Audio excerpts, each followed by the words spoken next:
Think of the worst job you can have. Think of the worst job you've ever had. That is a joy compared to running a political party in Colorado. Meet the man who took it on for the Colorado Republicans, Steve House. Glad to have you here. Thanks, Sean. Good to be here. Honestly, I think this has got to be the worst job in politics. I know you love it, but the party chair, and I imagine it's the same thing on the Democrat side. You know, if you lose, it's all your fault. If somebody doesn't win the primary, it's your fault. If there wasn't too much money, it's your fault. And if you ran the wrong guy in the primary who then got beaten in the general because you didn't vet him properly, which is not your job at all, it's your fault. So I just want to say in advance, it's your fault. Yeah. Why would you want this job? After that statement, I'm thinking about writing my resignation right now. But you know what I mean. It's one of those necessary jobs, but if you do it right, pretty much everybody is hacked off. It's true. I think the one thing that I look at it as maybe differently than other chairs have looked at it is I look at the state party as a business. And it's a business that's servicing a need in the communities. And that business is trying to help create an infrastructure for candidates to be able to display what they believe in to the people who are going to vote for them. My job is to create that infrastructure so that they can do that. And then follow a set of rules, make sure the voting is done in an honest, transparent, fair, and open way in a primary, and then we support a general election candidate. The great thing about it is I get to also message the Republican brand, which I think is going to be a wonderful part of this as part of the job. Well, let me ask you about the first part, and then I want to ask you about the second. So the idea of we run the races. And when you think about it, we don't have open primaries. So Republicans vote for Republicans, Democrats vote for Democrats, which is why when I see somebody who isn't affiliated, they're wasting their vote because they can only vote in the general. And there's always this pressure of does the party get involved in a primary, push one guy forward and try to hold somebody back, or do you play the umpire and just keep it fair and then push whoever wins? And it's easy to say we're gonna be fair, but sometimes it doesn't work well. I think of the Dan Mays experience. Oh, yeah. It can blow up on you.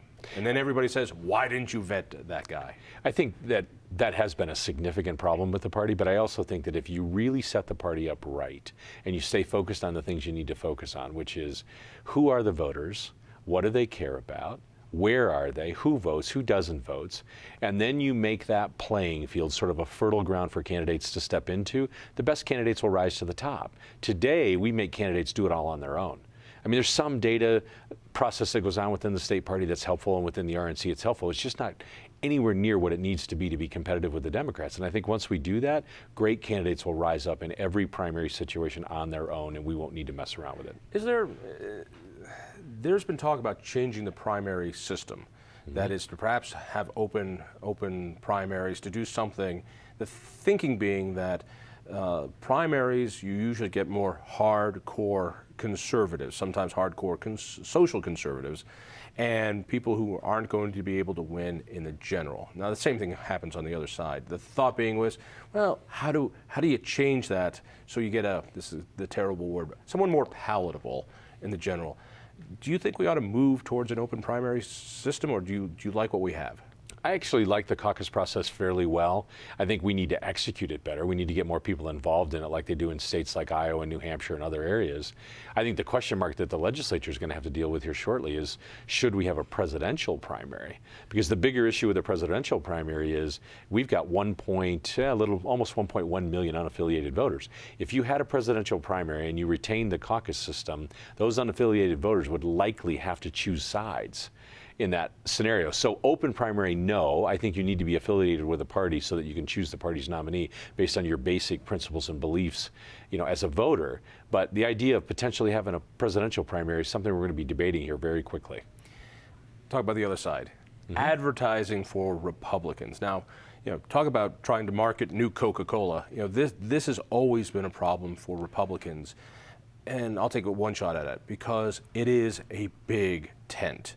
And so you have pro-choice, you have pro-life, you have social conservatives, you have libertarian-leaning conservatives, and they're all over. And it's really easy to kind of pull some of the outliers and try to paint the entire party that way. What do you think the party needs to do to change that image, and what are you going to be able to do?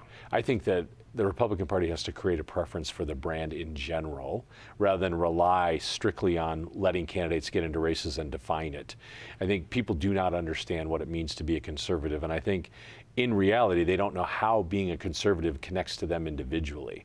So for kids that are 20 years old or 25 years old, if you ask them what Republicans are, they will give you some derogatory terms like old white men, right? The reality of it is Republicans are conservative enough to help them realize their dreams. They just don't know that. So I think we've got to create a brand out of this party that is preferable by voters in this state, and then when candidates step into races, they'll already have the brand backing them up, and right now we haven't done that. The left does a great job of describing the Republican brand. I mean, they're the ones who paint the brand. Right. The brand is homophobic. The brand is war on women. The brand is rich white guys. You know, and I think about it. I think no, this is a less government brand, which is more power to you. Run your own life. We're here to make sure that you have to do it. How do you make that change?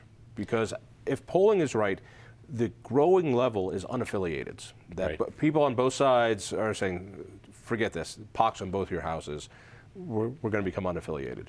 I think a lot of the unaffiliated are unaffiliated because they don't want to deal with social issues. They want to talk about fiscal issues and how America is being run, and they're tired of both parties and their stances. I think what we really have to do is define it at another level, because if you've been around politics for a long time and you've been paying attention to people like Jon Caldara and the Fox News Network and other people, you get what limited government means.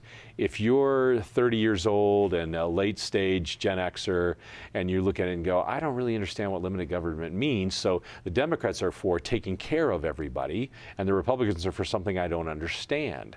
So if I don't understand Republicans and I listen to the Democrats and they're the ones doing the definition, I can't win as a Republican. That has to change right away. Let's talk about the mechanisms, the actual infrastructure. That there's a lot that has to go on here. Correct. You got to run these elections, and then you have to go and get out the vote.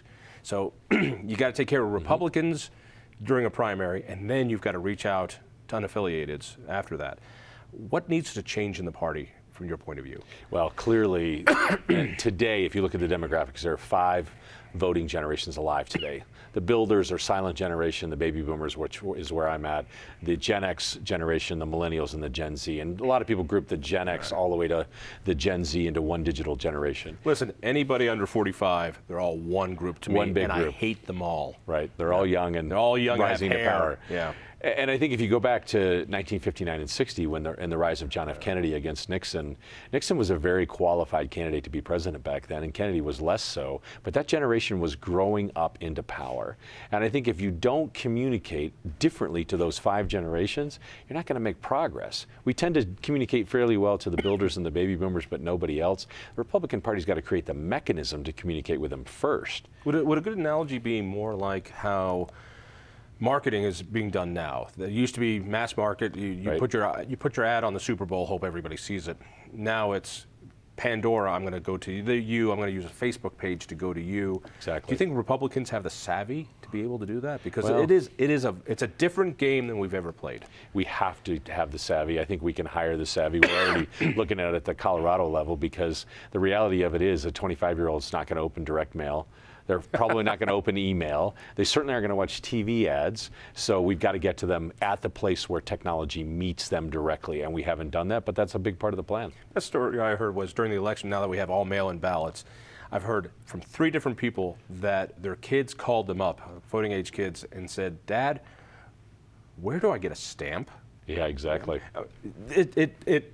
We don't understand this generation. We really don't. What are the steps to get there? At first, you got to have the technology to understand who they are. If you don't know the difference between a person by name and by address on whether they're a 25-year-old voter or an 85-year-old voter, you're going to make mistakes. And I think we've done that for a long time. We've got multiple groups. The other thing that happens in the state is 527s play a significant role, and they've established connections to people that we don't know about. And so they're communicating messages and making voters react to things. And as a state party, we don't have enough information to understand that. So we first have to understand who the voter is and what they want, what their preferences are. And then we got to communicate with them at a level that meets their technological standing and what they want to do. We just have to go and do the hard work that makes that happen. I just have this vision of a bunch of Republicans who are going home tonight and their VCR is still blinking 12 o'clock, and the people we need to get hold of don't know what a VCR is. Exactly right. All right. Talk about messaging. Getting to particularly unaffiliated women, that swing demographic is so crucial. These are a lot of single moms. I mean, this is the tough demographic. Cory Gardner was able to connect with them, I think, wonderfully, partly because his opponent was nothing but all about the uterus, and right. that just got so ridiculous.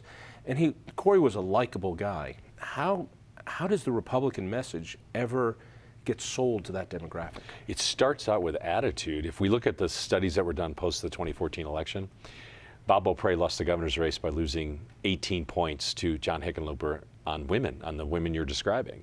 Cory Gardner lost that by 1 point. The same swing group demographic. Of swing demographic women. Unaffiliated women. Exactly. So Bob Beaupre lost by 18. Cory lost by 1. Wow. And the answer when we asked those women, what was it that made you vote for a Cory Gardner and a John Hickenlooper instead of Bob Beaupre? And the answer was simple. It was that they felt like John and Cory were very positive people. That they were talking about an optimistic message, that they weren't simply talking about how the sky is falling with the debt, how we've got trouble on the horizon. They were talking about how solutions would happen, and they had a positive, enthusiastic view of America. And I think people would prefer that optimism to the negative that we see on a regular basis. All right, let me ask you, we've got about a minute. Let me ask you about where we find those Republicans. I mean, I joke that we don't have a bench, we have a folding chair. It's hard to find Republicans who are willing to run. It's a tough job. You're putting yourself out. Where do we find those next Cory Gardners? Do they exist? Oh, I think they definitely exist. I think if you look out between now and 2018, we've got some up-and-coming leaders that are going to be outstanding. I think our bench will be great.